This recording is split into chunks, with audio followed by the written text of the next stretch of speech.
Hey guys, so it's been a minute since I've did any type of video about my captive animals.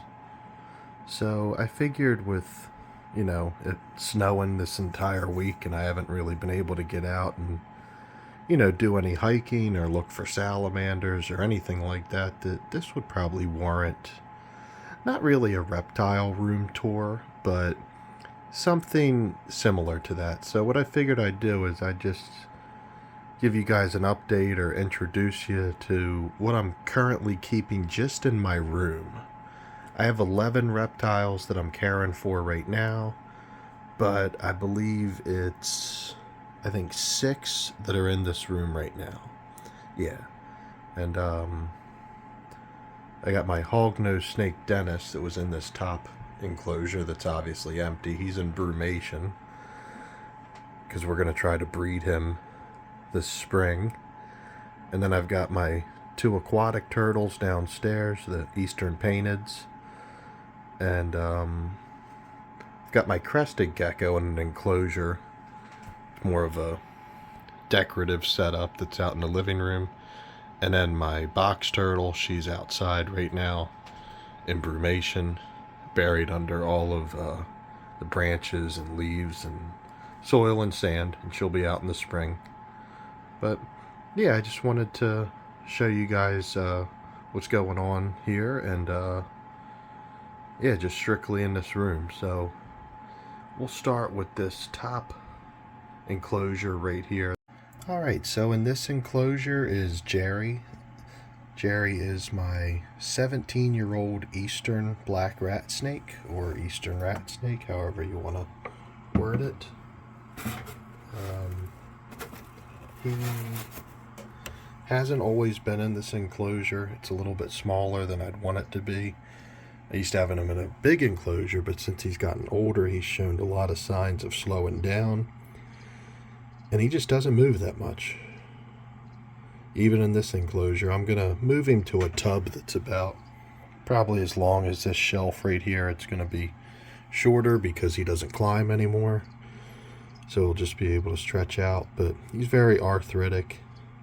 But he still eats, and he still uses the bathroom, and he's still somewhat alert, so I don't see any reason to take any drastic measures or anything like that. But yeah, he just hangs out. He's my oldest pet. I love him dearly, and he was excellent at shows, but I even retired him from taking him to the education shows because it's just, like I said, he's just so cramped up and arthritic that I can tell not a good time for him. So he just hangs out and retires, but like I said, I'm going to give him another foot or two just to see if he stretches out. I doubt he will, but I just want to give him that option. But yeah, he's an awesome snake. I used to feed him small rats, but we had to move him down to just mice because in his old age, that's too much for him to handle. But yep, that's Jerry. He's the best. Alright, and just below Jerry's enclosure is Rosie's enclosure. Now, Rosie is my Texas rat snake that I've had for almost 2 years now. I got her at the Hamburg Reptile Expo from a group of guys. It was an impulse buy. She was a wild-caught Texas rat snake, and she's my pet reptile that likes me the least. When I handle her, she bites, she musks. She's a work in progress, but this is an enclosure that I built. It's 2 different sized tubs that I have secured on top of each other, and you see there's an opening. She's able to climb a lot, and she definitely utilizes every inch of the enclosure. Yeah, it's pretty cool. I got heat on both the top and lower level, but I'll show you guys Rosie. Like I said, she really isn't that big of a fan of me, but we're working on it. There she is. Like I said, she's a beautiful snake. I love Texas rat snakes, but like I said, she just isn't great about handling. I'm surprised she's being so calm right now, but she's very healthy. She does eat. She has regular sheds and all that stuff, so I'm just glad that I can care for her. But Yep, so that's Rosie. Alright, then moving over to the next shelf, up in the top left, is the only non-snake that I have in the room, and that is Tangi. She's my pet leopard gecko. And she has a ton of personality. I keep her on this Eco Earth topsoil mix right here. A lot of people are very against leopard geckos being on loose substrate, but she has a lot of rocks and different surfaces to walk on. She has a humid hide filled with, I think that's cocoa husk back there, but this is obviously her warm side. She loves her little pyramid. And she goes on and off when it comes to food. Sometimes she's all about eating, and then there's other times where she just goes on week-long hunger strikes. I'm not sure what that's about, but she's pretty healthy. Like I said, we're trying to pack some weight on her right now because it's that time where she's always anxious to get food. But other than that, she's got some stuck shed on her feet that I encourage her to go into her humid hide to take care of that. But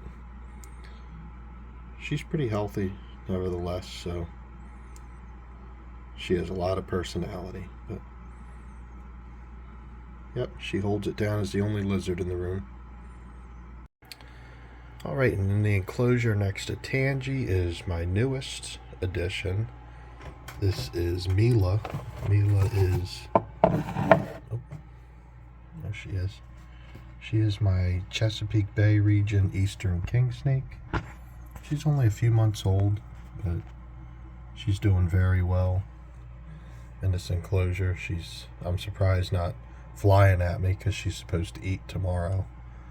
But she's a pretty cool snake. Pretty good personality. Like a king snake, she lives to eat.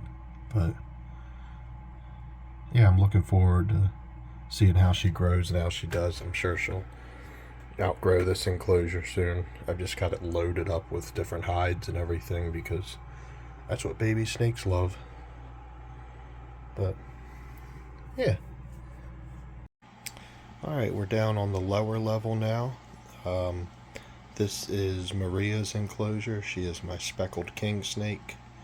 I believe that her locality is somewhere in Arkansas. But I've had her for almost 4 years now. I got her when she was a baby, just even smaller than the one I just showed you, but she's in a pretty decent sized enclosure right here. This is one I bought off of Craigslist, I think. But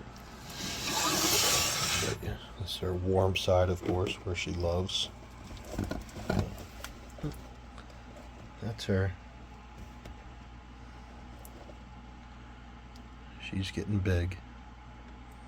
But like every other king snake, she would eat every day if I gave her the opportunity. But try to keep it to every 10 days. But, yep. Very healthy snake. No, I don't have food for you. Relax. Lower that. And then last but definitely not least is Manny. He is my Colombian boa, or boa imperator. We don't know if his lineage is really to Colombia, but that's just kind of the common name that they're called. He could be from anywhere in Central America or Colombia. But yeah, I've had him for well over a year now. He's still a baby. He's not even 2 years old yet, and he's already not outgrown this enclosure. This should be good for another year or two, but he is quickly becoming my favorite. I had to upgrade the size of his half log here because he couldn't fit in the other one. And then I built this thing over here. It's kind of like a 3-story hide. It's got sphagnum moss on each level, but he really just likes the bottom one. But he has an amazing personality, and I use him a lot for shows and everything. I mean, even being a baby, he just acts like a big snake. He's just very calm. And I'm switching up his diet in the future to where instead of every 10 days, it'll be every 2 weeks because I do not want him to get obese. But yeah, he's a great snake. He's beautiful. He's healthy. And I have no complaints about him. But yep, so that's all 6 of the reptiles that I currently have in this room. Hope you guys enjoyed. I'll probably have something in the future. So of course, right after I say Manny never utilizes that hide that I built, he starts climbing all over it right after the video. So figured I'd share that with you guys. But yep, thanks for watching, and I'll have something new for you soon. Take care.